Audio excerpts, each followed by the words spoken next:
Jordan Brand's got something new brewing, and I think you're gonna like it, a latte. Yeah, that was terrible. Let's go ahead and start today's video.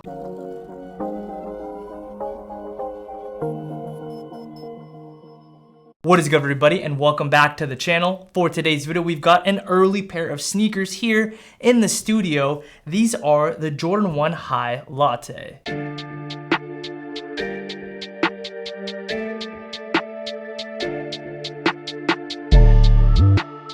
Set to release on May 29th at a retail price of $180.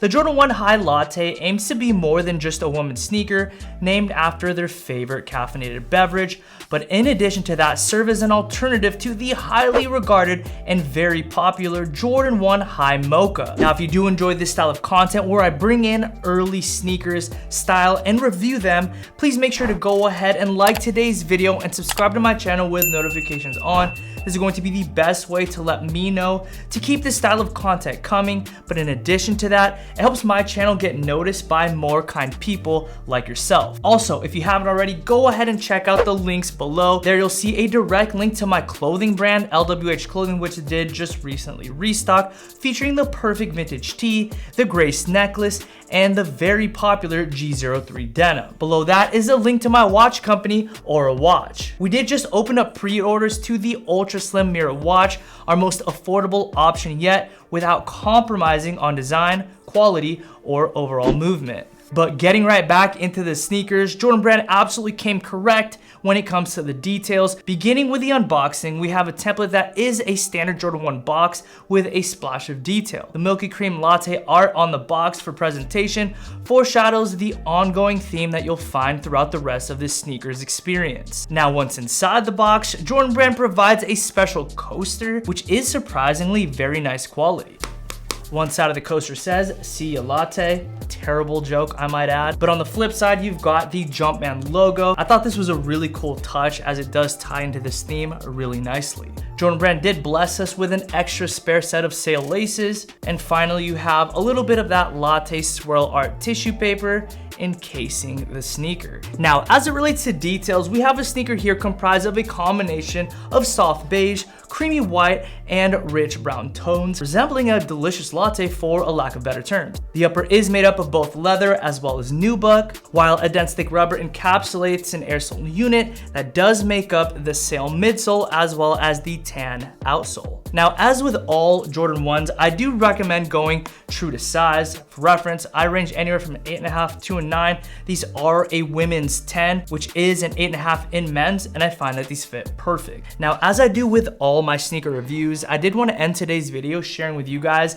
my honest opinions and thoughts around the sneaker. I gotta say, guys, all hype aside, I find this to be one of the coldest color blockings I've seen in a very, very long time. You have the black toe color blocking, which does resemble the Fragment 1s or the Mochas, which I previously did mention. And in light of those two sneakers, I can legitimately put up a strong argument as to why I think this is a better color block sneaker overall. The tannish latte colorway that they used for the heel of the shoe as well as for the outsole, I find to be extremely wearable. It just looks so good. It's extremely clean and will not conflict with any of your outfits. The shoe is going to be extremely versatile, which is something I personally always look for when it comes to sneakers, because at the end of the day, the whole name of the game of collecting and purchasing sneakers is to actually wear them.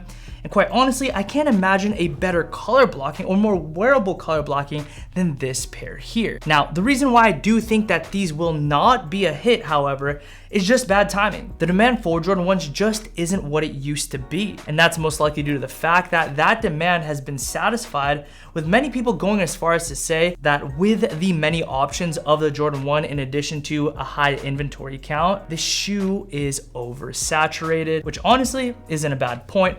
Next, the quality on these aren't exactly the best. They're not bad by any stretch, but in that very same breath, they're not really that special, if that makes sense. So if that's a big contributing factor for you in your decision making whether or not to purchase this pair of sneakers, know that you won't be unhappy with the leather quality, but you won't be amazed either. But overall, I do think this is a super solid offering from the team over at Jordan Brand. You've got very, very fire color blocking on a medium quality leather sneaker. Also, I do think it's safe to assume that the sneaker will be be readily available at or very, very close to retail price. Okay, so that's crazy. So these aren't actually set to release until the end of the month.